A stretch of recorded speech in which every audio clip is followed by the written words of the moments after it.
Si la diplomatie remonte à Auguste Pavie, commissaire général du Laos dès le mois d'octobre 1893,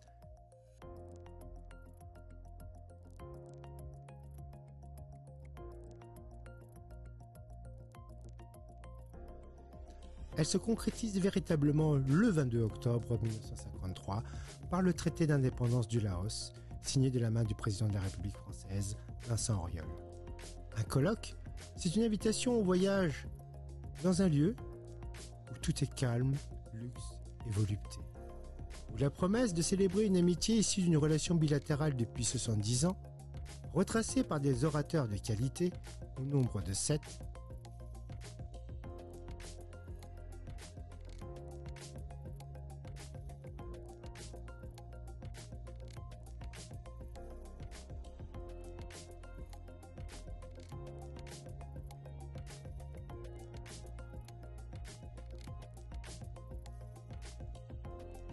et que ce contrat est rempli, selon le député Bruno Millienne, président du groupe parlementaire France-Laos. Du témoignage de son Excellence Yves Carmona, ancien ambassadeur de France au Laos en 2012.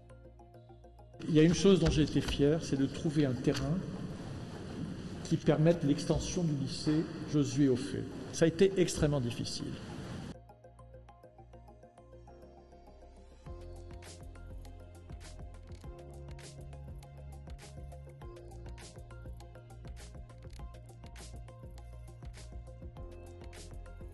À l'exposition des actions de la coopération scientifique et technique, la France et le Laos ont intégré pleinement les enjeux de la lutte contre le changement climatique dans leur partenariat. Nous œuvrons ensemble dans les domaines de l'agroécologie,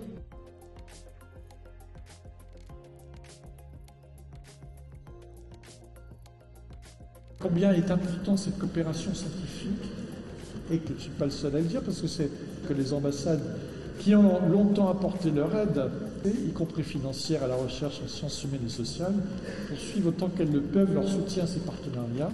Il faut que des moyens soient accordés pour qu'elles puissent continuer. c'est surtout le regard d'une transformation d'une société, explorée jadis par Henri Moore. Dans une économie et un statut du XXIe siècle,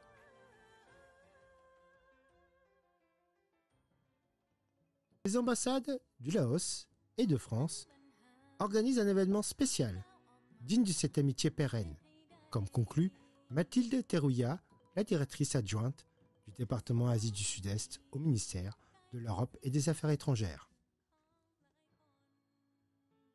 En conclusion, je voudrais remercier vraiment, franchement et du fond du cœur également, l'ambassade du Laos en France pour l'organisation de ce colloque, ainsi que les collègues de l'ambassade de France au Laos qui organisent aussi beaucoup d'événements en cette année si spéciale pour nous tous. J'espère que ce colloque sera une pierre de plus à l'établissement d'un partenariat encore plus fort entre nos deux pays. Vive l'amitié franco-laotienne. Merci.